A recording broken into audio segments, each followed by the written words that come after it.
Kodagu channel ವಾರ್ತೆಗಳ ಪ್ರಾಯೋಜಕರು Muliya Keshav Bhat and sons, ಚಿನ್ನಾಭರಣಗಳ ಬೃಹತ್ ಮಳಿಗೆ, ಮಡಿಕೇರಿ, ಗೋಣಿಕೊಪ್ಪ, ಪುತ್ತೂರು, ಬೆಳ್ತಂಗಡಿ, ಬೆಂಗಳೂರು.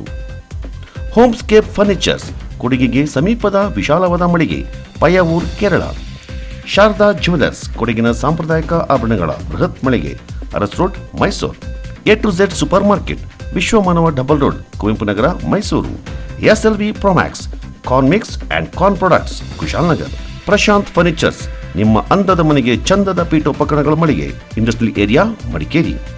ಫ್ಯಾಬಿನ್ಸ್ ಫ್ಯಾಮಿಲಿ ರೆಸ್ಟೋರೆಂಟ್, ಬೆಕಾಚಿ resto cafe, always cell tower, Koinur ರಸ್ತೆ, ಮಡಿಕೇರಿ.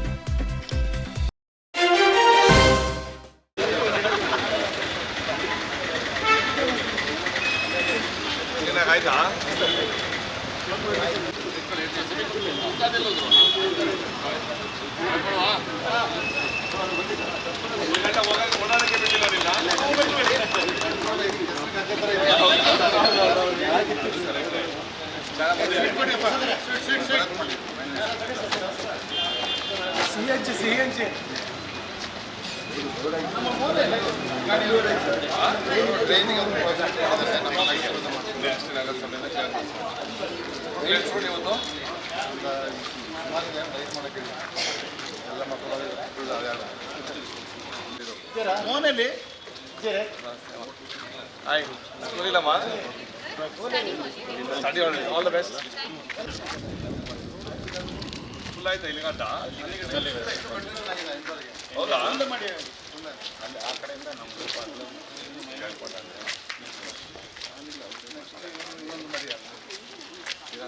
ಒಂದು ಅಲ್ಲ, ಇದು ಮಗಳು ಚೆನ್ನಾಗಿ ಆಯ್ತಲ್ಲ?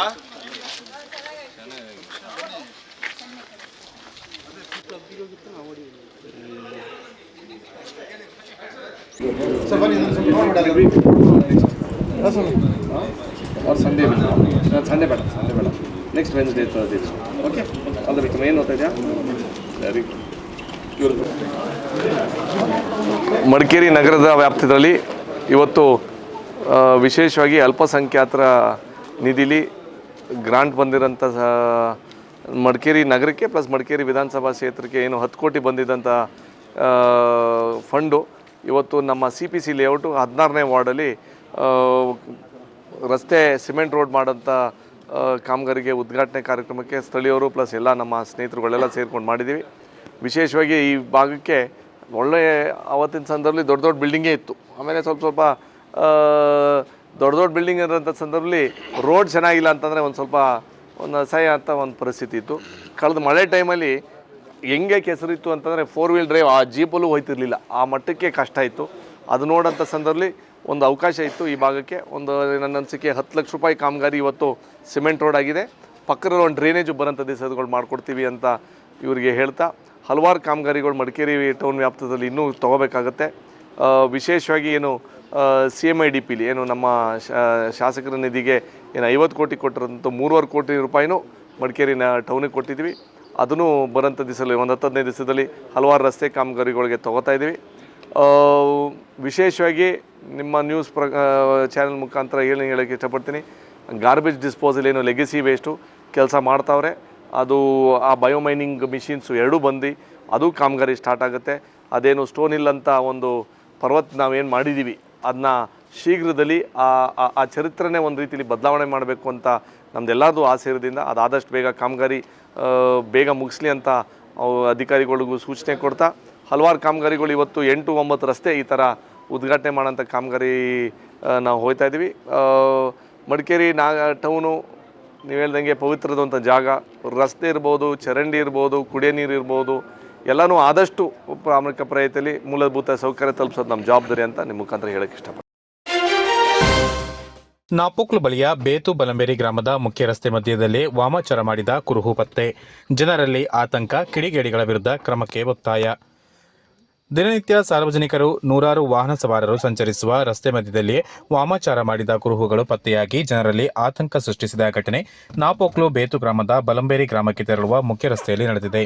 ನಾಪೋಕ್ಲುವಿನಿಂದ ಬೇತು ಗ್ರಾಮಕ್ಕಾಗಿ ಬಲಂಬೇರಿ ಪಾರಣೆ ಗ್ರಾಮಕ್ಕೆ ತೆರಳುವ ಮುಖ್ಯ ರಸ್ತೆಯ ಸೇತುವೆ ಬಳಿಯ ಕೂಡು ರಸ್ತೆಯ ಮಧ್ಯದಲ್ಲಿಯೇ ಕಿಡಿಗೇಡಿಗಳು ವಾಮಾಚಾರ ಮಾಡಿದ ಕುರುಹುಗಳನ್ನು ಇಟ್ಟು ತೆರಳಿದ್ದಾರೆ. ಗುರುವಾರ ಮಧ್ಯರಾತ್ರಿ ವಾಮಾಚಾರದ ಕುರುಹುಗಳನ್ನು ಇಟ್ಟು ಕಿಡಿಗೇಡಿಗಳು ತೆರಳಿರಬಹುದು ಎಂದು ಶಂಕಿಸಲಾಗಿದೆ. ಶುಕ್ರವಾರ ಬೆಳಗ್ಗೆ ಈ ಮಾರ್ಗವಾಗಿ ವಾಹನ ಸವಾರರೊಬ್ಬರು ತೆರಳುವಾಗ ವಾಮಾಚಾರದ ಕುರುಹುಗಳು ಪತ್ತೆಯಾಗಿ ಮಾಹಿತಿ ನೀಡಿದ್ದಾರೆ. ಇದರಿಂದ ಈ ಭಾಗದ ಮಾರ್ಗವಾಗಿ ತೆರಳುವ ಸಾರ್ವಜನಿಕರು ಹಾಗೂ ವಾಹನ ಸವಾರರು ರಸ್ತೆ ಮಧ್ಯದಲ್ಲಿಯೇ ವಾಮಾಚಾರದ ಕುರುಹುಗಳನ್ನು ಕಂಡು ಆತಂಕ ವ್ಯಕ್ತಪಡಿಸಿದ್ದಾರೆ.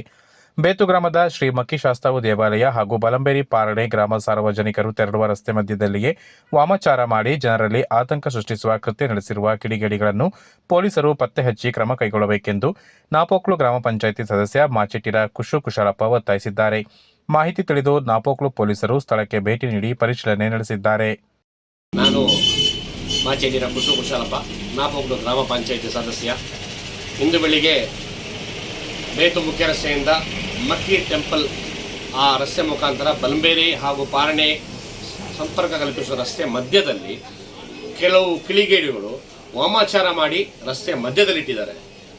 ಇದು ಬೆಳಿಗ್ಗೆ ಬಹಳ ಆತಂಕಕ್ಕೆ ಕಾರಣವಾದಂಥ ಒಂದು ವಿಷಯ. ಯಾಕಂದರೆ ಆ ರಸ್ತೆಯಲ್ಲಿ ಹೋಗೋರು ಬರುವವರೆಲ್ಲ ನಿಂತು ಅದನ್ನು ನೋಡಿ ಈ ವಿಷಯ ಬಹಳ ಗಂಭೀರವಾಗಿರುವಂಥದ್ದು. ಯಾಕಂದರೆ ಮೂರ ಸಂಪರ್ಕ ರಸ್ತೆ, ಒಂದು ದೇವಸ್ಥಾನಕ್ಕೆ ಹೋಗುವ ಸಂಪರ್ಕ ರಸ್ತೆ, ಒಂದು ಪಾರಣೆಗೆ ಹೋಗುವ ರಸ್ತೆ, ಒಂದು ಬಲಂಬೇರಿ ಸೇತುವೆಗೆ ಹೋಗುವಂಥ ರಸ್ತೆ, ಗ್ರಾಮಕ್ಕೆ ಹೋಗುವಂಥ ರಸ್ತೆ. ಆ ರಸ್ತೆಯಲ್ಲಿ ಮಾಡಿರೋದು ಬಹಳ ಒಂದು ಬೇಡದವರ ವಿಷಯ. ಯಾಕಂದರೆ ಈ ಕಿಡಿಗೇಡಿಗಳು ಯಾರೇ ಆಗಲಿ ಇವರ ವಿರುದ್ಧ ನಮ್ಮ ಪೊಲೀಸ್ ಇಲಾಖೆಯವರು ಕಂಡು ಹಿಡಿದು ಇವರ ಮೇಲೆ ಕ್ರಮ ಕೈಗೊಳ್ಳಬೇಕೆಂದು ನನ್ನದೊಂದು ಮನವಿ. ಕೂಡ್ಲೂರು ಕೈಗಾರಿಕಾ ಕೇಂದ್ರದ ಕಾಫಿ ಘಟಕದಿಂದ ಹೊರಸೂಸುವ ಧೂಳಿನಿಂದ ತೀವ್ರ ಸಮಸ್ಯೆ ಉಂಟಾಗಿದೆ ಎಂದು ಮುಳ್ಳುಸೋಗೆ ಗ್ರಾಮ ಪಂಚಾಯಿತಿ ಮಾಜಿ ಸದಸ್ಯರೂ ಆದ ಉದ್ಯಮಿ ಡಿಎಸ್ ಹರೀಶ್ ಆರೋಪಿಸಿದ್ದಾರೆ. ಮುಳ್ಳುಸೋಗೆ ಗ್ರಾಮ ಪಂಚಾಯಿತಿ ಮಾಜಿ ಸದಸ್ಯ ಹರೀಶ್ ಕೈಗಾರಿಕಾ ಕೇಂದ್ರದಲ್ಲಿರುವ ರಾಜ್ ಕಾಫಿ ಘಟಕದ ಹಿಂಭಾಗ ಸಿಮೆಂಟ್ ಇಟ್ಟಿಗೆ ಫ್ಯಾಕ್ಟರಿ ಹೊಂದಿರುವ ಹರೀಶ್ ಅವರ ಫ್ಯಾಕ್ಟರಿಗೆ ಹೊಂದಿಕೊಂಡಿರುವ ಕಾಫಿ ಘಟಕದಿಂದ ಪ್ರತಿನಿತ್ಯ ಕಾಫಿ ಸಂಸ್ಕರಣೆಯಿಂದ ಹೊರಸೂಸುವ ಧೂಳಿನಿಂದ ಸುತ್ತಮುತ್ತಲಿನ ಪ್ರದೇಶದಲ್ಲಿ ವಾಯು ಮಾಲಿನ್ಯ ಉಂಟಾಗುತ್ತಿದೆ. ಇದರಿಂದ ಇಟ್ಟಿಗೆ ಫ್ಯಾಕ್ಟರಿಯಲ್ಲಿ ಕೆಲಸ ನಿರ್ವಹಿಸುವ ಕಾರ್ಮಿಕರು, ವ್ಯವಸ್ಥಾಪಕರಿಗೆ ತೀವ್ರ ಆರೋಗ್ಯ ಸಮಸ್ಯೆ ಕಾಡುತ್ತಿದೆ. ಹಲವು ಬಾರಿ ಸಂಬಂಧಿಸಿದ ಕಾಫಿ ಘಟಕದ ಮಾಲೀಕರಿಗೆ ಮನವಿ ಮಾಡಿದರೂ ನಿರ್ಲಕ್ಷ್ಯ ವಹಿಸಿದ್ದಾರೆ. ಕೂಡುಮಂಗಳೂರು ಗ್ರಾಮ ಪಂಚಾಯಿತಿಗೆ ಕೂಡ ದೂರು ನೀಡಲಾಗಿದೆ, ಆದರೂ ಸಮಸ್ಯೆ ಬಗೆಹರಿದಿಲ್ಲ ಎಂದು ಅಸಮಾಧಾನ ವ್ಯಕ್ತಪಡಿಸಿದ್ದಾರೆ. ಜಿಲ್ಲಾಧಿಕಾರಿಗಳು ಇತ್ತ ಗಮನ ಹರಿಸಬೇಕಾಗಿದೆ. ಕೈಗಾರಿಕಾ ಕೇಂದ್ರದ ಅಧಿಕಾರಿಗಳು, ಗ್ರಾಮ ಪಂಚಾಯಿತಿ ಅಧಿಕಾರಿಗಳು ಸಮಸ್ಯೆ ನಿವಾರಣೆಗೆ ಕ್ರಮ ವಹಿಸಬೇಕಾಗಿದ್ದು, ಇತರರಿಗೆ ತೊಂದರೆಯಾಗದ ರೀತಿಯಲ್ಲಿ ಉದ್ಯಮ ನಡೆಸುವತ್ತ ಕಾಫಿ ಸಂಸ್ಕರಣಾ ಘಟಕದ ಮಾಲೀಕರು ಜವಾಬ್ದಾರಿ ತೋರಬೇಕಾಗಿದೆ ಎಂದು ಹರೀಶ್ ಅವರು ಆಗ್ರಹಿಸಿದ್ದಾರೆ.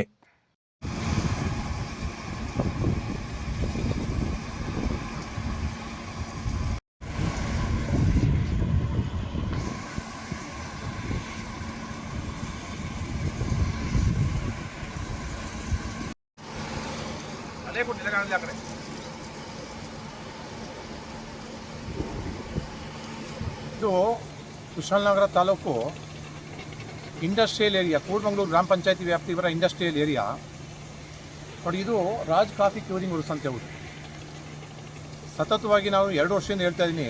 2 ವರ್ಷದಿಂದ ಹೇಳ್ತಾ ಇದ್ರು ಅವರು ಯಾವುದೇ ರೀತಿಯ ನಮ್ಮ ಒಂದು ಹೇಳಿಕೆನ ಪರಿಗಣನೆ ತಗೊಳ್ತಾ ಇಲ್ಲ. ಮಾಲೀಕರಿಗೆ 2 ಸಲ ಹೇಳಿದ್ದೀನಿ, 2-3 ಸಲ ಹೇಳಿ ವಾರ್ನ್ ಮಾಡಿದ್ದೀನಿ. ಈ ಥರ ತುಂಬ ಸಮಸ್ಯೆ ಆಯ್ತಾ ಉಂಟು, ಧೂಳು ಆಯ್ತಾ ಉಂಟು. ನೋಡಿ ಸರ್, ಅಲ್ಲಿ ಕನಿಷ್ಠ ಒಂದು ಆ ಧೂಳು ಬರ್ತಾಯಿದೆಯಲ್ಲ, ಅಲ್ಲರ್ ಮಾಡಿ ಕಾಫಿ ಬೀಜನ ಅಲ್ಲರ್ ಮಾಡಿ ಧೂಳು ಬರ್ತಾ ಇದೆಯಲ್ಲ, ಆ ಧೂಳು ಬರೋ ಜಾಗಕ್ಕೆ ಅಟ್ಲೀಸ್ಟ್ ಗ್ರೀನ್ ಮೆಶ್ ಹಾಕೋ ವ್ಯವಸ್ಥೆನೂ ಆಗಿಲ್ಲ. ಪೂರ್ತಿ ಓಪನ್ ಬಿಟ್ಟಿದ್ದಾರೆ. ಇಲ್ಲಿ ಅಕ್ಕಪಕ್ಕದವ್ರದ್ದು ನೋಡಿ, ಇಲ್ಲಿ ಪಕ್ಕದಲ್ಲಿ ತೂಗಾಲ್ತೆ ದೂರದಲ್ಲಿ ಬನ್ ಫ್ಯಾಕ್ಟ್ರಿ ಇದೆ, ಬೇಕ್ರಿ ಇದೆ. ಅದು ತಯಾರು ಮಾಡೋದು, ಫುಡ್ಡು ಆಹಾರ ತಯಾರು ಮಾಡೋದು. ಬಟ್ ಅದರೊಳಗಡೆ ಏನಾದ್ರು ಈ ಧೂಳು ಏನಾದರೂ ಹೋಗಿ ಫುಡ್ ಏನಾದ್ರು ಪಾಯ್ಸನ್ ಆದರೆ ಕತೆ ಏನಾಗ್ಬೋದು ಸರ್? ಈಗ ಟೋಟಲಾಗಿ ಅವರಿಗೆ ವಾರ್ನ್ ಮಾಡ್ತಾಯಿದ್ರು, ಅವ್ರು ಏನೋ ಒಂದು ನಾವು ಏನೋ ಹೇಳ್ತಾ ಇದ್ದೀವಿ, ಅವ್ರು ಕೇಳ್ಕೊಂಡು ಹೋಗ್ತಾ ಇದ್ದಾರೆ. ಈವನ್ PDO ಕೈಲೂ ಹೇಳ್ಸಿದ್ದೀನಿ, ಗ್ರಾಮ ಪಂಚಾಯತಿ PDO ಅವರು ನೋಟಿಸ್ ಮಾಡಿದ್ದಾರೆ, ಜೊತೆಗೆ ಮೌಖಿಕವಾಗಿ ಫೋನ್ ಮಾಡಿ ಹೇಳಿದ್ದಾರೆ. ಅದಕ್ಕೂ ಅವರು ರೆಸ್ಪಾನ್ಸ್ ಮಾಡ್ತಾ ಇಲ್ಲ.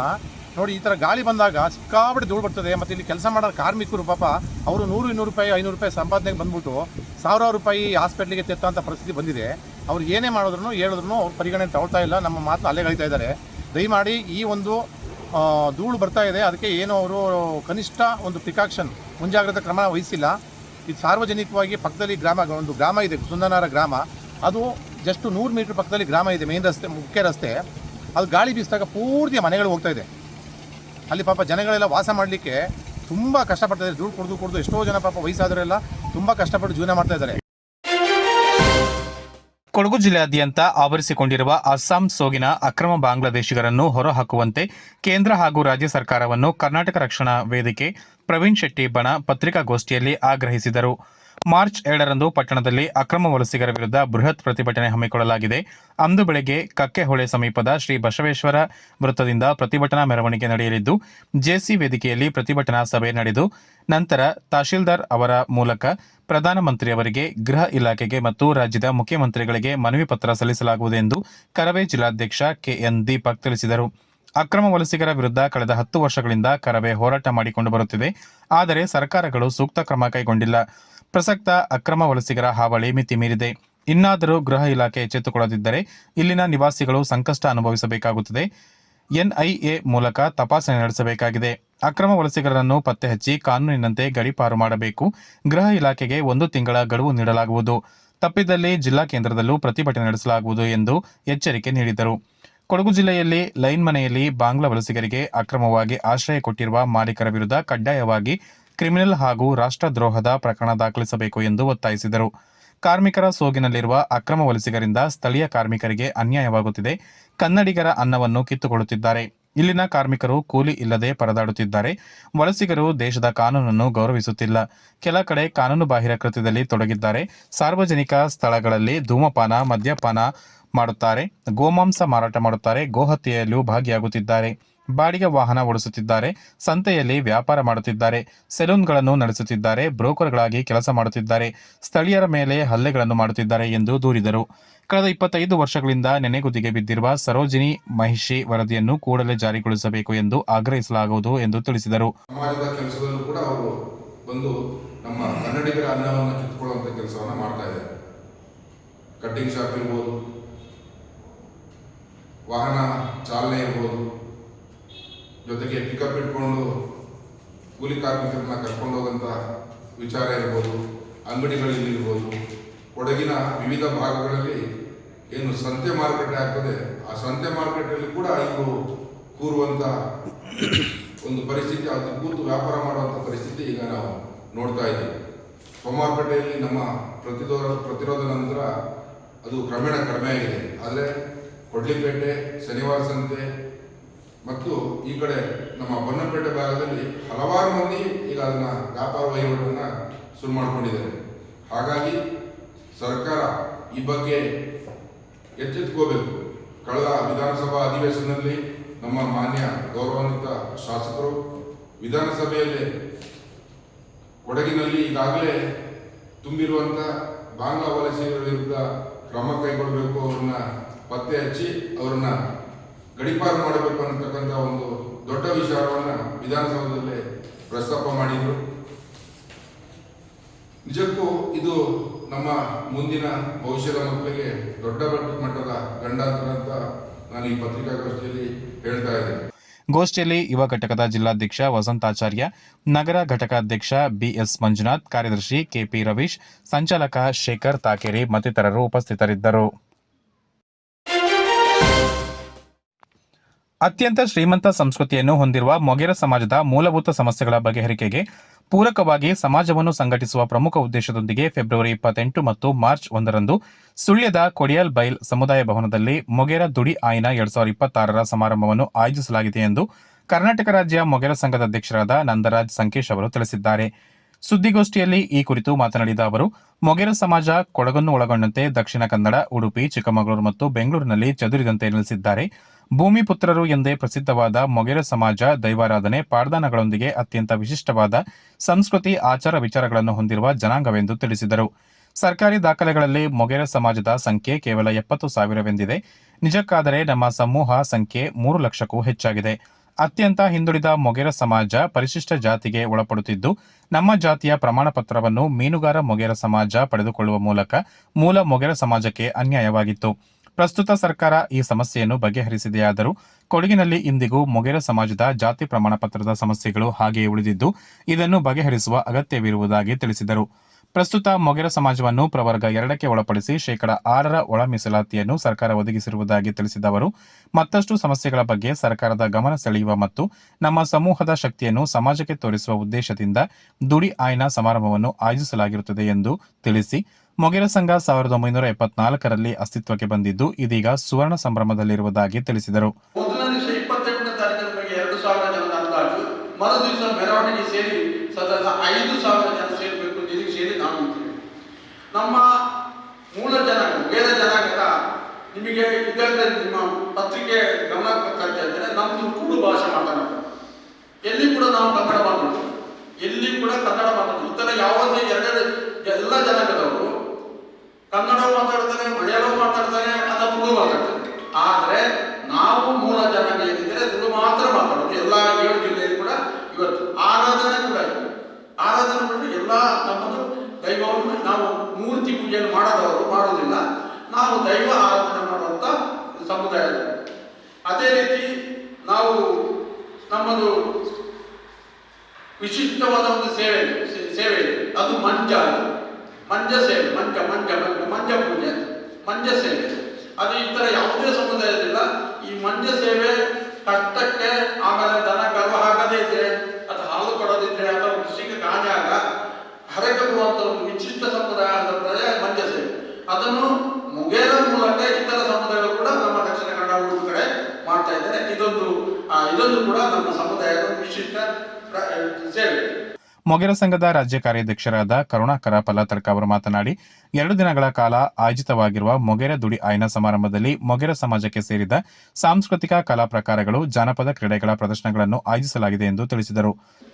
ನಮ್ಮ ಜನಾಂಗವು ಮಾಡುವಂಥ ಸಂಸ್ಕೃತಿ ಅಂದರೆ ದುಡಿ ಆಗ್ಬೋದು ಅಥವಾ ಚೆನ್ನು ಕುಣಿತ ಆಗ್ಬೋದು, ಇನ್ನಿತರ ಪ್ರಾರ್ಥನ, ಇದನ್ನೆಲ್ಲ ನಾವು ಪ್ರದರ್ಶಿಸಿ ನಮ್ಮ ಸಮುದಾಯದ ಮೂಲ ಯಾವುದಿದೆ ಅದನ್ನು ನಾವು ಪ್ರದರ್ಶನ ಮಾಡಿ ನಮ್ಮ ಈ ಮುಂದಿನ ಪೀಳಿಗೆಗೆ ಅದು ಮುಂದುವರಿಬೇಕು ಅಂತೇನೋ ಆಶಯದಲ್ಲಿ ಈ ಕಾರ್ಯಕ್ರಮನ ಆಯೋಜನೆ ಮಾಡಿದ್ದೇವೆ.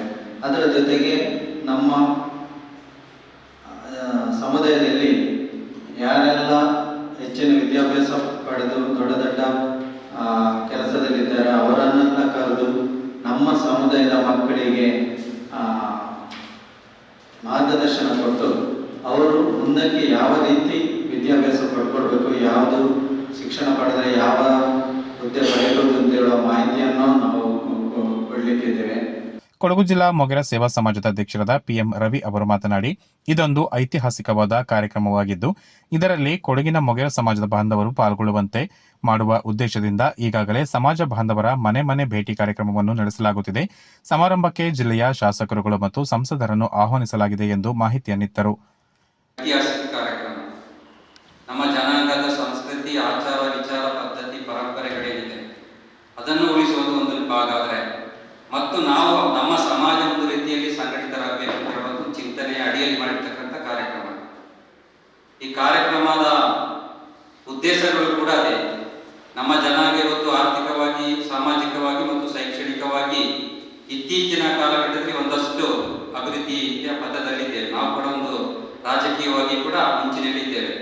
ಆದರೆ ನಾವು ಸಂಘಟಿತರಾಗಬೇಕು ಅಂತ ಒಂದು ಹಿನ್ನೆಲೆ ಕೂಡ ಈ ಒಂದು ಮೊಗೇರ ದುಡಿ ಆಯನದ ಕಾರ್ಯಕ್ರಮದ ಉದ್ದೇಶ ಕೂಡ ಹೌದು. ನಮಗೆ ನಮ್ಮ ಸಮುದಾಯದ ದುಡಿ ಏನಿದೆ, ನಮ್ಮೊಂದು ಜಾನಪದ ಕಲೆಯ ಒಳಗೆ ಅಡಕವಾಗಿರ್ತಕ್ಕಂಥ ಒಂದು ನಮ್ಮ ದುಡಿ, ಆ ದುಡಿಯ ವಿಚಾರವೇ ಈ ಒಂದು ದುಡಿ ಆಯನ ಕಾರ್ಯಕ್ರಮ ನಾವು ಇಟ್ಕೊಂಡಿದ್ದೇವೆ. ನಮ್ಮ ಈ ಒಂದು ಕಾರ್ಯಕ್ರಮ ಹೆಚ್ಚು ಯಶಸ್ವಿಯಾಗಬೇಕಾದ್ರೆ ನಮ್ಮ ಕೊಡಗು ಜಿಲ್ಲೆಯಲ್ಲಿ ಕೂಡ ನಾವು ನಮ್ಮ ಸಮುದಾಯದವರು ಹೆಚ್ಚಿನ ಸಂಖ್ಯೆಯಲ್ಲಿ ಇದ್ದೇವೆ. ನಾವು ಕೂಡ ಅನೇಕ ದಿನಗಳಿಂದ ಮನೆ ಸಂಪರ್ಕ ಕೂಡ ಮಾಡಿ ಕೊಡಗು ಜಿಲ್ಲೆಯಿಂದಲೂ ಕೂಡ ಹೆಚ್ಚಿನ ಸಂಖ್ಯೆಯಲ್ಲಿ ಈ ಒಂದು ದುಡಿಯಾಯನ ಕಾರ್ಯಕ್ರಮಕ್ಕೆ ನಾವು ಕೂಡ ಹೋಗಲಿದ್ದೇವೆ ಮತ್ತು ನಮ್ಮ ಸಮುದಾಯದವರಿಗೆ ಎಲ್ಲರಿಗೂ ಕೂಡ ಇದರ ವಿಚಾರವಾಗಿ ನಾವು ಮಾಹಿತಿಯನ್ನು ಕೂಡ ಕೊಟ್ಟಿದ್ದೇವೆ. ಉದ್ಘಾಟನೆ ಮೆರವಣಿಗೆ ಸಭೆ ಮೊಗೇರ ಸಂಘದ ರಾಜ್ಯ ಉಪಾಧ್ಯಕ್ಷ PK ಚಂದ್ರು ಅವರು ಮಾತನಾಡಿ, ಮೊಗೇರ ದುಡಿ ಆಯನ ಸಮಾರಂಭವನ್ನು ಫೆಬ್ರವರಿ 28ರಂದು ಬೆಳಗ್ಗೆ 9 ಗಂಟೆಗೆ ಮೊಗೇರ ಸಂಘದ ಸ್ಥಾಪಕ ಸದಸ್ಯರಾದ ಶುಭೋದಯ ಕೂಡ್ಲು ಅವರು ನೆರವೇರಿಸಲಿದ್ದಾರೆ. ಸಭಾಧ್ಯಕ್ಷತೆಯನ್ನು ಸಂಘದ ರಾಜ್ಯಾಧ್ಯಕ್ಷರಾದ ನಂದರಾಜ್ ಸಂಕೇಶ್ ಅವರು ವಹಿಸಲಿದ್ದಾರೆ. ಅಂದು ಮಧ್ಯಾಹ್ನ ವಿವಿಧ ಕ್ಷೇತ್ರಗಳ ಸಾಧಕರಿಗೆ ಗೌರವಾರ್ಪಣೆ, ಸಾಂಸ್ಕೃತಿಕ ವೈವಿಧ್ಯ, ಪ್ರತಿನಿಧಿ ಅಧಿವೇಶನ, ಸಂಜೆ ಡಾಕ್ಟರ್ ಅಂಬೇಡ್ಕರ್ ಬದುಕು ಮತ್ತು ಹೋರಾಟದ ಉಪನ್ಯಾಸ ಕಾರ್ಯಕ್ರಮ ನಡೆಯಲಿದೆ ಎಂದು ಮಾಹಿತಿಯನ್ನಿತ್ತರು.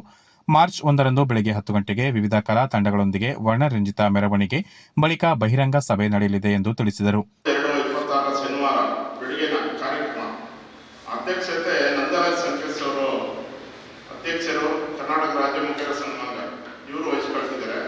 ಅಂದಿನ ಕಾರ್ಯಕ್ರಮ ಧ್ವಜಾರೋಹಣವನ್ನು ಗಣಪ ಕೆ ಮೂಡ್ಸೆಟ್ಟೆ ಮೊಗೇರ ಸಂಘ ಸ್ಥಾಪಕ ಸದಸ್ಯರು ಇವರು ನೆರವೇರಿಸಿದ್ದಾರೆ.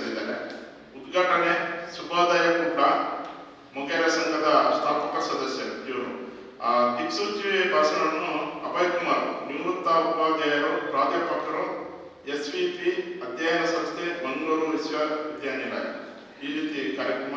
ಗೋಷ್ಠಿಯಲ್ಲಿ ಕೊಡಗು ಮೊಗೇರ ಸೇವಾ ಸಮಾಜದ ಅಧ್ಯಕ್ಷರಾದ ಪಿಬಿ ಜನಾರ್ದನ, ದುಡಿ ಆಯ್ನ ಸಮಾರಂಭದ ಆಯೋಜನಾ ಸಮಿತಿಯ ಸಂಚಾಲಕರಾದ ಅಚ್ಯುತ ಮೇಲ್ಕಾಜೆ ಉಪಸ್ಥಿತರಿದ್ದರು. ಇತಿಹಾಸ ಪ್ರಸಿದ್ಧ ನಾಪೋಕ್ಲು ಬಳಿಯ ಚೆರಿಯಪರಂಬು ಮಕಾಂ ವಾರ್ಷಿಕ ಉರುಸ್ ಸಾರ್ವಜನಿಕ ಸಮ್ಮೇಳನ ಹಾಗೂ ಸಮಾರೋಪ ಸಮಾರಂಭ ಕಾರ್ಯಕ್ರಮ. ಇಸ್ಲಾಮಿನ ಆದರ್ಶ ತತ್ವಗಳನ್ನು ಜೀವನದಲ್ಲಿ ಅಳವಡಿಸಿ ಹಾಫಿಜ್ ಸಿರಾಜುದ್ದೀನ್ ಕಾಸಿಮಿ ಕರೆ. ಇಸ್ಲಾಮಿನ ಆದರ್ಶ ತತ್ವಗಳನ್ನು ಜೀವನದಲ್ಲಿ ಅಳವಡಿಸಿಕೊಳ್ಳಬೇಕೆಂದು ಅಂತಾರಾಷ್ಟ್ರೀಯ ಪ್ರಭಾಷಣಗಾರ ಯುವ ವಾಗ್ಮಿ ಸಿರಾಜುದ್ದೀನ್ ಕಾಸಿಮಿ ಅವರು ಕರೆ ನೀಡಿದರು. ಇತಿಹಾಸ ಪ್ರಸಿದ್ಧ ನಾಪೋಕ್ಲು ಬಳಿಯ ಚೆರಿಯಪರಂಬು ಮಕಾಂ ವಾರ್ಷಿಕ ಉರುಸ್ ಸಮಾರಂಭದ ಸಾರ್ವಜನಿಕ ಸಮ್ಮೇಳನ ಹಾಗೂ ಸಮಾರೋಪ ಸಮಾರಂಭ ಕಾರ್ಯಕ್ರಮದಲ್ಲಿ ಮುಖ್ಯ ಭಾಷಣಗಾರರಾಗಿ ಪಾಲ್ಗೊಂಡು ಮಾತನಾಡಿದ ಅವರು, ಇತ್ತೀಚಿನ ಯುಗದಲ್ಲಿ ಯುವ ಪೀಳಿಗೆ ಇಸ್ಲಾಮಿನ ಆದರ್ಶ ತತ್ವಗಳಿಗೆ ವಿರುದ್ಧವಾಗಿ ನಡೆದುಕೊಳ್ಳುತ್ತಿರುವುದು ಕಂಡುಬರುತ್ತಿದೆ. ಪ್ರವಾದಿ ಮಹಮ್ಮದ್ ಪೈಗಂಬರ್ ಅವರು ಕಲಿಸಿಕೊಟ್ಟಂತೆ ಗುರು ಹಿರಿಯರಿಗೆ ಗೌರವವನ್ನು ಕೊಡುವತ್ತ ಇಸ್ಲಾಂ ಆದರ್ಶ ತತ್ವಗಳನ್ನು ಪೋಷಕರು ತಮ್ಮ ಮಕ್ಕಳ ಜೀವನದಲ್ಲಿ ಅಳವಡಿಸಿ ಸಮಾಜದಲ್ಲಿ ಉತ್ತಮ ವ್ಯಕ್ತಿಯಾಗಿ ಬೆಳೆಸಬೇಕೆಂದು ಕರೆ ನೀಡಿದರು.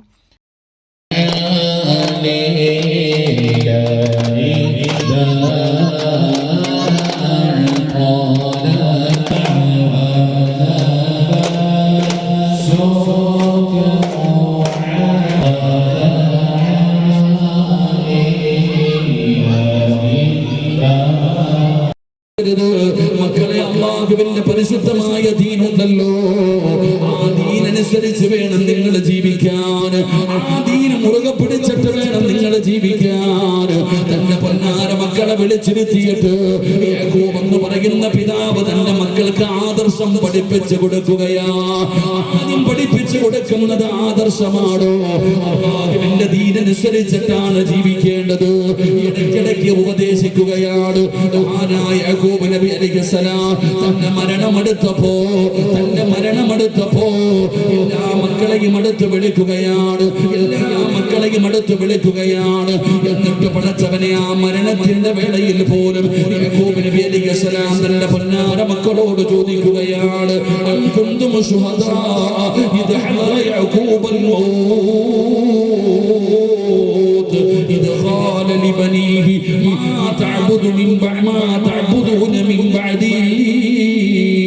സുബ്ഹാനഹു വ തആല ഖുർആനിലൂടെ പറയുന്നു, ഇന്നാ ഖലഖനാകും മിൻ ദകരി വ ഉൻസ. നിങ്ങളെ നാം സൃഷ്ടിച്ചത് ഒരു ആണിൽ നിന്നും ഒരു പെണ്ണിൽ നിന്നുമാണ്. ഒരാണും ഒരു പെണ്ണുമായി കൂടിച്ചേരുമ്പോൾ അതിൽ നിന്നാണ് നിങ്ങളെ നാം സൃഷ്ടിച്ചത്. ഇന്നാ ഖലഖനാകും മിൻ ദകരി വ ഉൻസ വജഅൽനാകും ശുഊബൻ വ ഖബായില. നിങ്ങളെ നാം പല വർഗക്കാരാക്കി, പല ഗോത്രക്കാരാക്കി. എന്തിന്? നിങ്ങൾ പരസ്പരം അറിയാൻ വേണ്ടി. ಕಾರ್ಯಕ್ರಮದಲ್ಲಿ ಮುಖ್ಯ ಅತಿಥಿಗಳಾಗಿ ರಾಜ್ಯ ಗ್ಯಾರಂಟಿ ಅನುಷ್ಠಾನ ಸಮಿತಿ ಜಿಲ್ಲಾಧ್ಯಕ್ಷ ತೀತಿರ ಧರ್ಮಜ ಉತ್ತಪ್ಪ ಅವರು ಪಾಲ್ಗೊಂಡು, ಧರ್ಮ ಭೇದವಿಲ್ಲದೆ ಎಲ್ಲ ಧರ್ಮವೂ ಒಂದುಗೂಡಿ ಉರುಸ್ ಕಾರ್ಯಕ್ರಮ ಆಚರಿಸುತ್ತಿರುವುದು ನಾಡಿನ ಅಭಿವೃದ್ಧಿಗೆ ಮುನ್ನುಡಿಯಾಗಿದೆ. ವಿದ್ಯಾಭ್ಯಾಸ, ವಿಚಾರವಂತಿಕೆ ಅಭಿವೃದ್ಧಿ ಎಲ್ಲಿ ಹೆಚ್ಚಾಗಿರುತ್ತದೆಯೋ ಅಂಥ ಕಡೆಗಳಲ್ಲಿ ಕೋಮು ಗಲಭೆ ಉಂಟಾಗಲು ಸಾಧ್ಯವಿಲ್ಲ. ಜಾತಿ ಭೇದವಿಲ್ಲದೆ ನಡೆಯುವ ಇಂತಹ ಉರುಸ್ ಸಮಾಜದಲ್ಲಿ ಉತ್ತಮ ವಾತಾವರಣ ಮೂಡಿಸುತ್ತಿರುವುದು ಶ್ಲಾಘನೀಯ ಎಂದು ಕಾರ್ಯಕ್ರಮಕ್ಕೆ ಶುಭ ಕೋರಿದರು.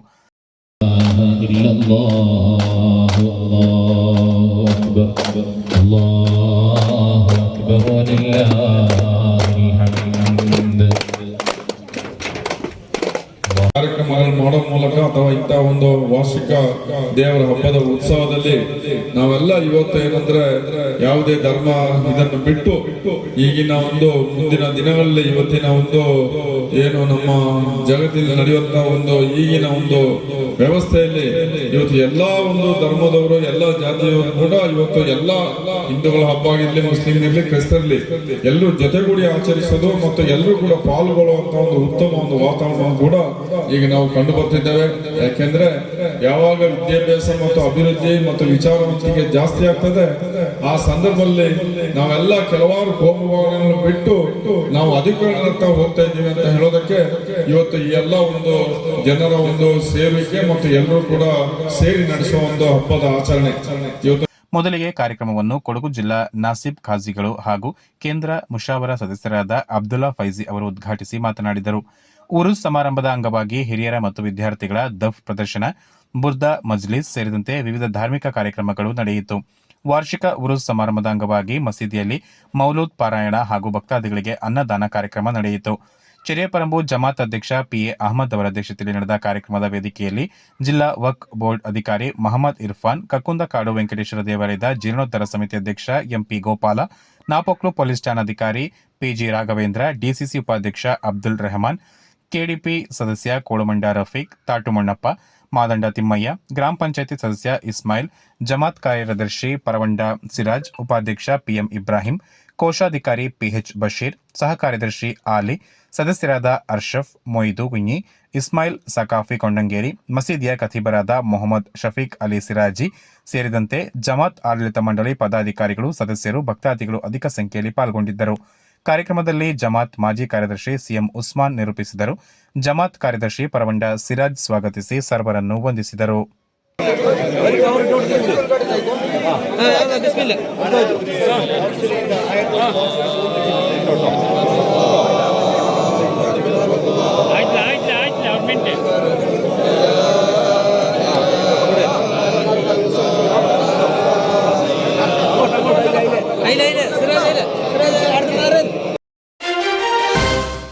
ಪಟ್ಟಣದಲ್ಲಿರುವ ಸಂತ ಅನ್ನಮ ದೇವಾಲಯ ಹಾಗೂ ಲೂರ್ದು ಮಾತೆಯ ವಾರ್ಷಿಕ ಮಹೋತ್ಸವವು ತಾರೀಕು 8ರಿಂದ 11ರವರೆಗೆ ಶ್ರದ್ಧಾ ಭಕ್ತಿ ಹಾಗೂ ವಿಜೃಂಭಣೆಯಿಂದ ಆಚರಿಸಲಾಯಿತು.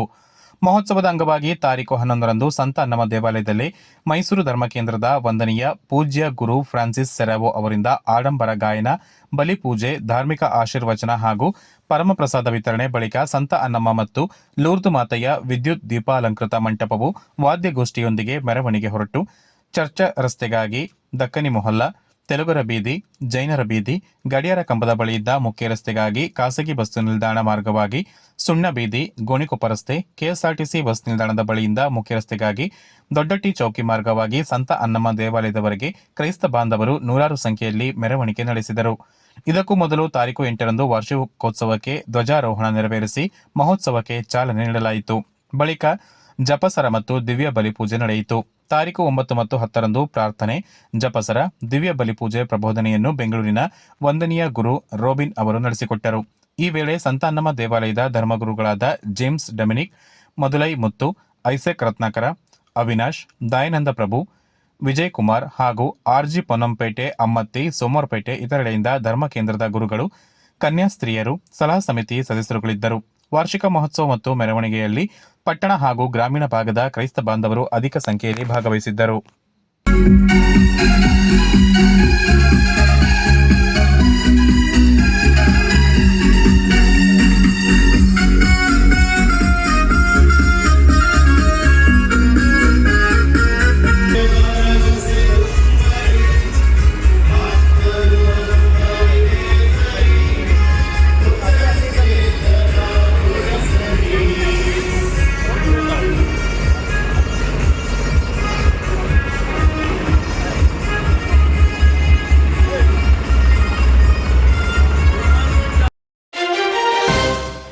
ರಾಜ್ಯ ಸರ್ಕಾರದಲ್ಲಿ ಭ್ರಷ್ಟಾಚಾರದ ಪ್ರಮಾಣ ಹೆಚ್ಚಾಗಿದೆ ಮತ್ತು ಮಧ್ಯವರ್ತಿಗಳ ಮೂಲಕ ಸರ್ಕಾರದ ಆಡಳಿತ ನಡೀತಾ ಇದೆ ಎಂದು ರಾಜ್ಯ ಗುತ್ತಿಗೆದಾರರ ಸಂಘದ ರಾಜ್ಯಾಧ್ಯಕ್ಷ ಆರ್ ಮಂಜುನಾಥ್ ಆರೋಪ ಮಾಡಿದ್ದಾರೆ.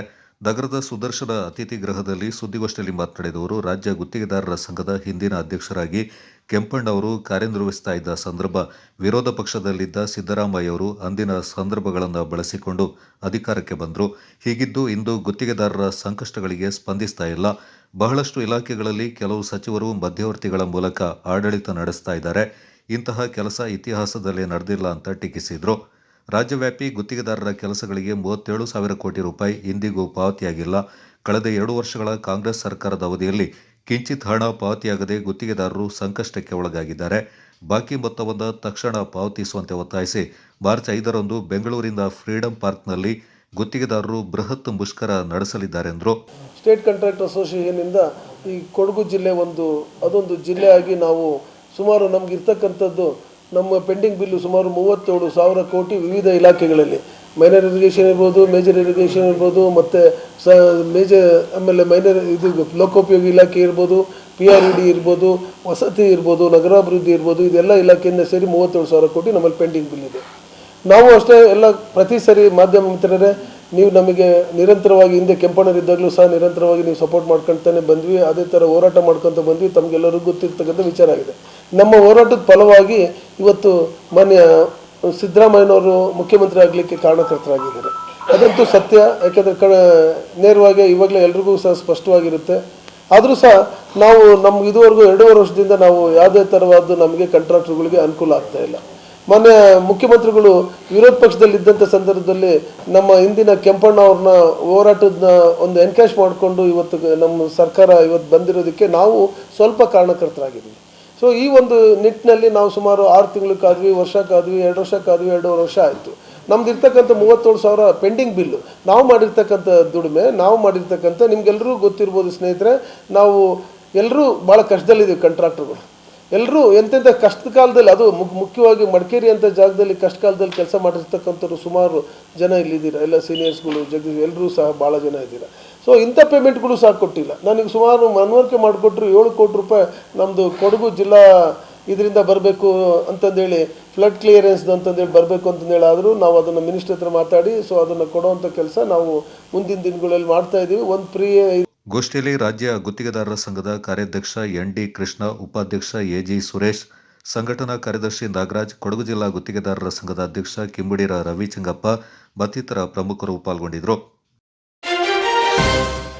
ಯುವ ಸಬಲೀಕರಣ ಮತ್ತು ಕ್ರೀಡಾ ಇಲಾಖೆ, ಕೊಡಗು ಜಿಲ್ಲಾ ಜಾನಪದ ಪರಿಷತ್ ವಿರಾಜಪೇಟೆ ಘಟಕ, ಶ್ರೀ ಕ್ಷೇತ್ರ ಧರ್ಮಸ್ಥಳ ಗ್ರಾಮಾಭಿವೃದ್ಧಿ ಯೋಜನೆ ವಿರಾಜಪೇಟೆ ತಾಲೂಕು ಪೊನ್ನಂಪೇಟೆ ಇವರ ಸಹಯೋಗದಲ್ಲಿ ನಗರದ ತಾಲೂಕು ಮೈದಾನದಲ್ಲಿ ಏರ್ಪಡಿಸಿದ್ದ ಗ್ರಾಮೀಣ ಕ್ರೀಡಾಕೂಟವನ್ನು ಉದ್ಘಾಟಿಸಿ ಮಾತನಾಡಿದ ಶಾಸಕ ಎಸ್ ಪೊನ್ನಣ್ಣ ಅವರು, ನಮ್ಮ ಸಂಸ್ಕೃತಿಯಲ್ಲಿ ಗ್ರಾಮೀಣ ಕ್ರೀಡೆ ಒಂದು ಭಾಗವಾಗಿದ್ದು ಅದನ್ನು ಉಳಿಸಿ ಬೆಳೆಸಬೇಕು.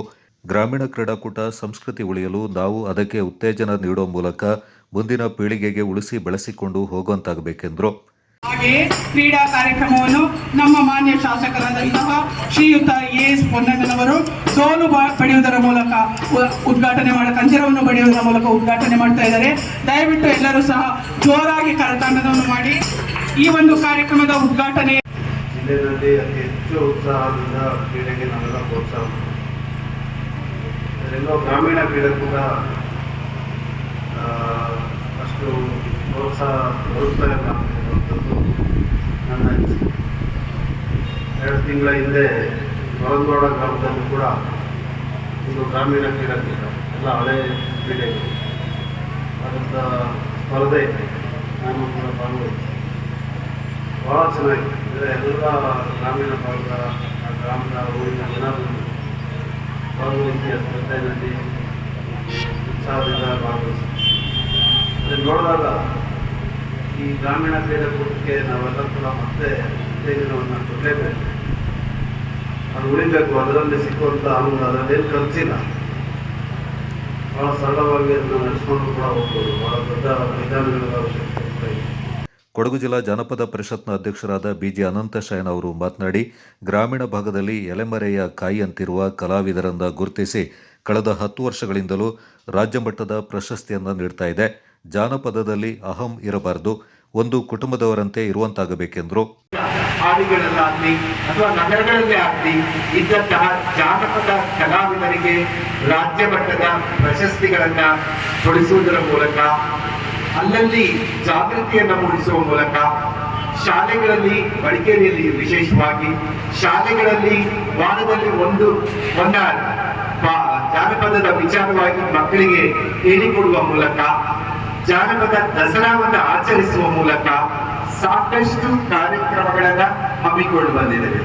ಕನ್ನಡ ಸಾಹಿತ್ಯ ಪರಿಷತ್ನ ಜಿಲ್ಲಾಧ್ಯಕ್ಷ ಕೇಶವ ಕಾಮತ್ ಅವರು ಮಾತನಾಡಿ, ಹಿಂದಿನ ಕಾಲದಲ್ಲಿ ಗ್ರಾಮೀಣ ಪ್ರದೇಶದ ಬದುಕಿನಲ್ಲಿ ಕ್ರೀಡೆಯ ರೂಪದಲ್ಲಿ ಹಾಡುತ್ತಾ ಬಂದ ಗೀತೆಗಳು ಬಾಯಿಂದ ಬಾಯಿಗೆ ಹಾಡುತ್ತಾ ಇಂದು ಜಾನಪದ ಗೀತೆಗಳು ಬೆಳೆದು ಅತ್ಯಂತ ಶ್ರೀಮಂತ ಕಲೆಯಾಗಿದೆ ಎಂದರು.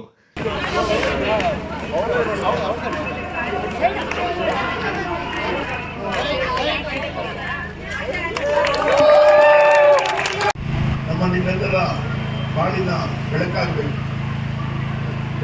ಬೆಳಗಾಗ ನಾನಿದ್ದು ಯಾರ್ಯಾರ ನೆನೆಯಲ್ಲಿ ಎಳ್ಳು ಜೀರಿಗೆ ಬೆಳೆಯೋಳ, ಎಳ್ಳು ಜೀರಿಗೆ ಬೆಳೆಯೋಳ ಎದ್ದೊಂದುಗಳಿಗೆ ನೆನೆದೇನ. ಈ ಜಾನಪದ ಹಾಡು ಎಲ್ಲರಿಗೂ ಗೊತ್ತಿದೆ, ಎಲ್ಲರ ಮನಸ್ಸಲ್ಲೂ ಇದೆ, ಪ್ರತಿದಿನವೂ ಕೇಳ್ತೇವೆ. ಆದರೆ ಯಾರು ಬರ್ತಿದ್ದು ಅನ್ನೋದರ ಮಾಹಿತಿ ನಮಗಿಲ್ಲ. ಎಷ್ಟೋ ಶತಮಾನಗಳ ಹಿಂದೆ ಬಾಯಿಯಿಂದ ಬಾಯಿಗೆ ಹರಡಿ ಬಂದಂಥದ್ದು ಜಾನಪದ ಹಾಡುಗಳು, ಜಾನಪದಕ್ಕೆ ಸಂಬಂಧಪಟ್ಟಂಥ ಎಲ್ಲವೂ ಕೂಡ. ಕನ್ನಡ ಸಾಹಿತ್ಯ ಪರಿಷತ್ನ ನಿಕಟಪೂರ್ವ ಅಧ್ಯಕ್ಷ ಲೋಕೇಶ್ ಸಾಗರ್ ಮಾತನಾಡಿ, ಕರ್ನಾಟಕದಲ್ಲಿರುವ ಎಲ್ಲ ತರಹದ ಜಾನಪದ ಕಲೆ, ಕ್ರೀಡೆಗಳು ಕೊಡಗಿನಲ್ಲಿ ಮಾತ್ರ ಕಂಡುಬರಲು ಸಾಧ್ಯ ಎಂದರು. ಶ್ರೀ ಕ್ಷೇತ್ರ ಗ್ರಾಮಾಭಿವೃದ್ಧಿ ಯೋಜನೆಯ ನಿರ್ದೇಶಕರಾದ ಲೀಲಾವತಿ, ಪುರಸಭೆಯ ನಿಕಟಪೂರ್ವ ಅಧ್ಯಕ್ಷರಾದ ಮನೆಪಂಡ ದೇಚಂಬ ಕಾಳಪ್ಪ, ಜಾನಪದ ಪರಿಷತ್ನ ಕೊಡಗು ಕಾರ್ಯದರ್ಶಿ ಉಜ್ವಲ್ ರಂಜಿತ್, ವಿರಾಜಪೇಟೆ ಘಟಕದ ಅಧ್ಯಕ್ಷ ಟೋಮಿ ಥಾಮಸ್, ಪ್ರಧಾನ ಕಾರ್ಯದರ್ಶಿ ರಜಿತಾ ಕಾರ್ಯಪ್ಪ, ಪೊನ್ನಂಪೇಟೆ ಘಟಕದ ಅಧ್ಯಕ್ಷ ದಿಲನ್ ಚಂಗಪ್ಪ ಮತ್ತಿತರ ಪ್ರಮುಖರು ಈ ಸಂದರ್ಭ ಪಾಲ್ಗೊಂಡಿದ್ದರು.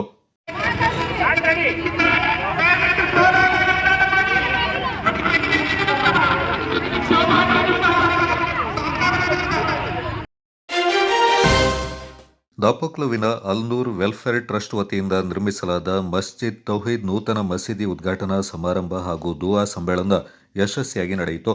ದಾಪಕ್ಲುವಿನ ಬೇತು ರಸ್ತೆಯಲ್ಲಿ ನಿರ್ಮಿಸಲಾದ ನೂತನ ಮಸೀದಿಯಲ್ಲಿ ಬುಧವಾರ ಆಜಾನ್ ಮೊಳಗಿಸಿ ಅಸರ್ ನಮಾಜ್ ನಿರ್ವಹಿಸುವ ಮೂಲಕ ವಿಸ್ಡಮ್ ಇಸ್ಲಾಮಿಕ್ ಆರ್ಗನೈಸೇಷನ್ ಅಧ್ಯಕ್ಷರಾದ PN ಅಬ್ದುಲ್ ಲತೀಫ್ ಮದನಿ ಅವರು ನೂತನ ಮಸೀದಿಯನ್ನು ಉದ್ಘಾಟಿಸಿದರು.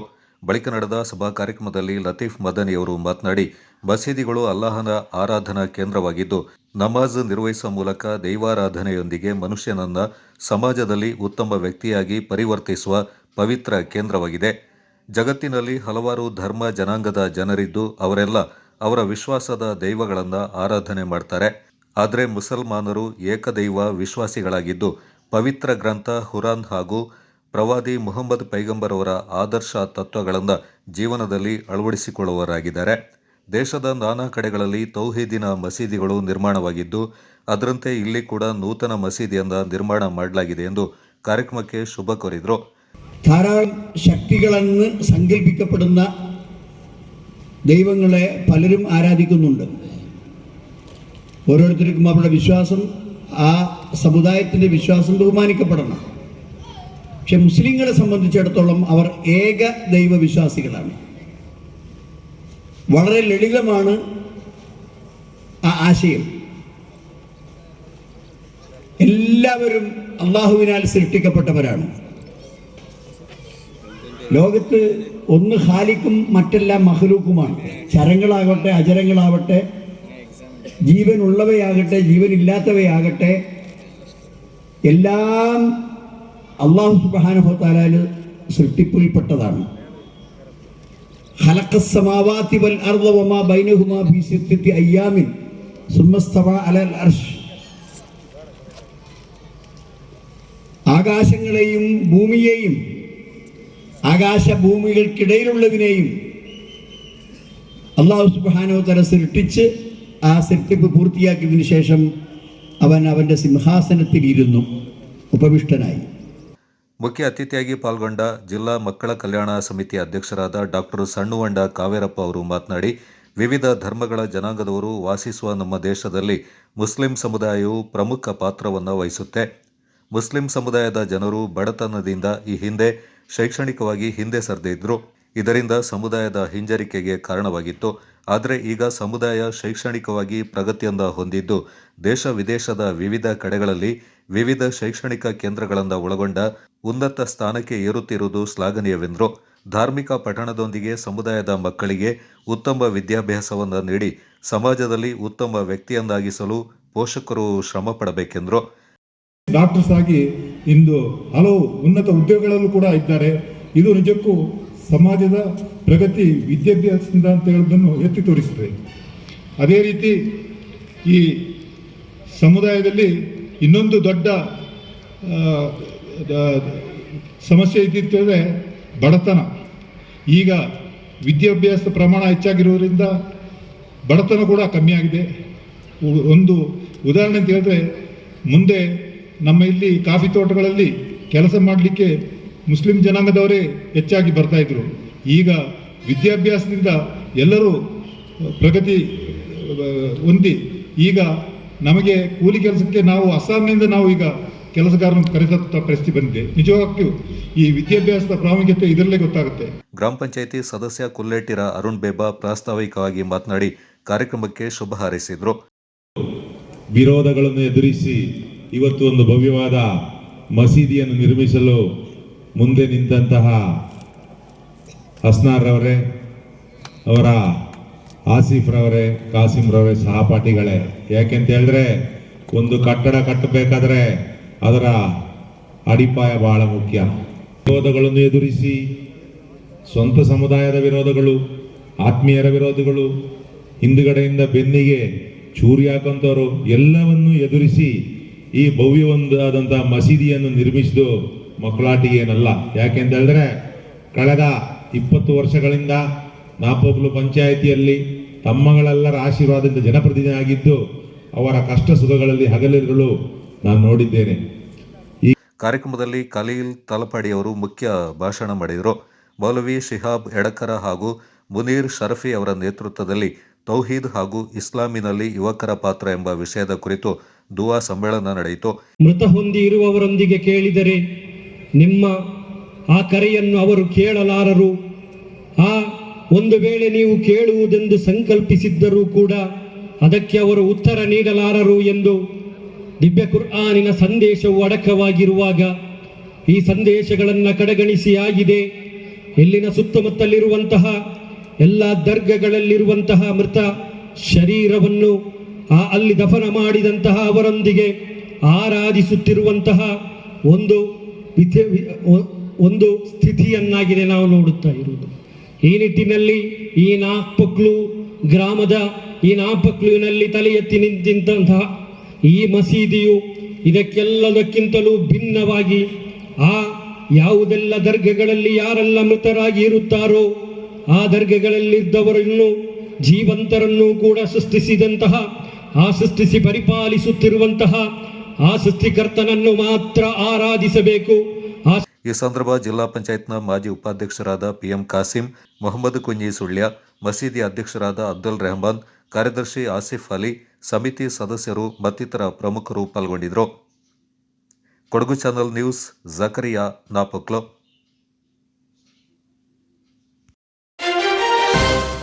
ಸಂಪಾಜೆ ಗ್ರಾಮ ಪಂಚಾಯತ್ ವ್ಯಾಪ್ತಿಯಲ್ಲಿ ಮುಖ್ಯಮಂತ್ರಿ ಸಿದ್ದರಾಮಯ್ಯ ಅವರ ವಿಶೇಷ ಅನುದಾನದಡಿಯಲ್ಲಿ 1 ಕೋಟಿಯಲ್ಲಿ ನಿರ್ಮಿಸಲಾದ ಸರ್ವಋತು ಕಾಂಕ್ರೀಟ್ ರಸ್ತೆಗಳು ಸೇರಿದಂತೆ ವಿವಿಧ ಅಭಿವೃದ್ಧಿ ಕಾಮಗಾರಿಗಳ ಉದ್ಘಾಟನೆ ಮತ್ತು ವಿವಿಧ ಸವಲತ್ತು ವಿತರಣಾ ಸಮಾರಂಭದಲ್ಲಿ ಫಲಾನುಭವಿಗಳಿಗೆ ಸವಲತ್ತುಗಳನ್ನು ವಿತರಿಸಿ ಮಾತನಾಡಿದ ಕರ್ನಾಟಕ ಸರ್ಕಾರದ ಕನಿಷ್ಠ ವೇತನ ಸಲಹಾ ಮಂಡಳಿ ಅಧ್ಯಕ್ಷ TM ಶಹೀದ್ ತೆಕ್ಕಿಲ್, ಸಂಪಾಜೆ ಗ್ರಾಮದಲ್ಲಿ ಮುಖ್ಯಮಂತ್ರಿಗಳ ವಿಶೇಷ ಅನುದಾನದಿಂದ 1 ಕೋಟಿ ಅನುದಾನದಲ್ಲಿ ರಸ್ತೆಗಳ ನಿರ್ಮಾಣ, ಸುಮಾರು 15 ಕೋಟಿಗಳ ಪಂಚ ಗ್ಯಾರಂಟಿ ಅನುದಾನ, ನರೇಗಾ ಯೋಜನೆಯಡಿಯಲ್ಲಿ ಸುಮಾರು 15 ಕೋಟಿ ಅನುದಾನ, ಮುಖ್ಯಮಂತ್ರಿ ಸಿದ್ದರಾಮಯ್ಯವರ ವಿಶೇಷ ಅನುದಾನದಿಂದ ಹಾಗೂ MP ಮತ್ತು ವಿಧಾನ ಪರಿಷತ್ ಸದಸ್ಯರ ಪ್ರದೇಶ ಅಭಿವೃದ್ಧಿ ನಿಧಿಯಿಂದ 10 ಕೋಟಿ, ಹೀಗೆ ಕಳೆದ 5 ವರ್ಷದಲ್ಲಿ 40 ಕೋಟಿಗೂ ಮಿಕ್ಕಿ ಅಭಿವೃದ್ಧಿ ಕಾಮಗಾರಿಗಳು ಸಂಪಾಜೆ ಗ್ರಾಮದಲ್ಲಿ ಆಗಿರುತ್ತದೆ ಎಂದರು.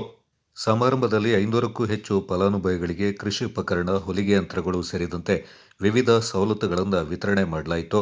ಸಮಾರಂಭದ ಅಧ್ಯಕ್ಷತೆಯಿಂದ ಸಂಪಾಜೆ ಗ್ರಾಮ ಪಂಚಾಯತ್ ಅಧ್ಯಕ್ಷೆ Sumathi ಶಕ್ತಿವೇಲು ವಹಿಸಿದ್ರು.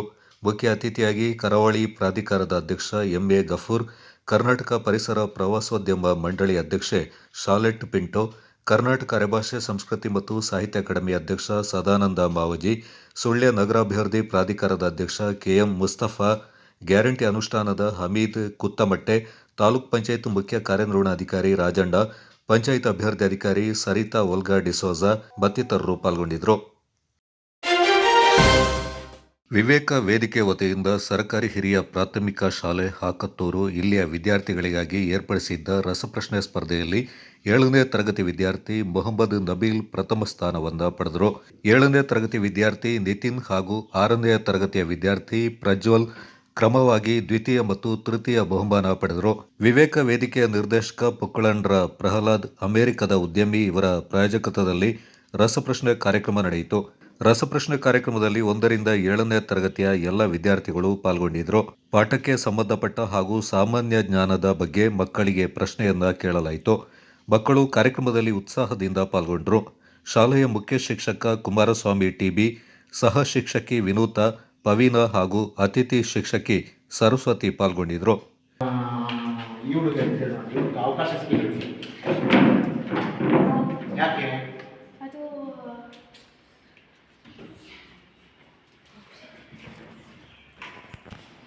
How you can? You have to listen to the question entirely before you answer the question. Because you always answer to the question. ಯಾವುದೋ ಉತ್ತರ ಬರಿಬೋದು ನೀವು, ಆ ಪ್ರಶ್ನೆ ಬೇರೆ ಬೇರೆ ಇರುತ್ತೆ. But you have to answer to the question. ಪ್ರಶ್ನೆಗೆ ತಕ್ಕ ಉತ್ತರ ಕೊಡಬೇಕು. Kodagu channel news Duggala Sadananda Napoklu.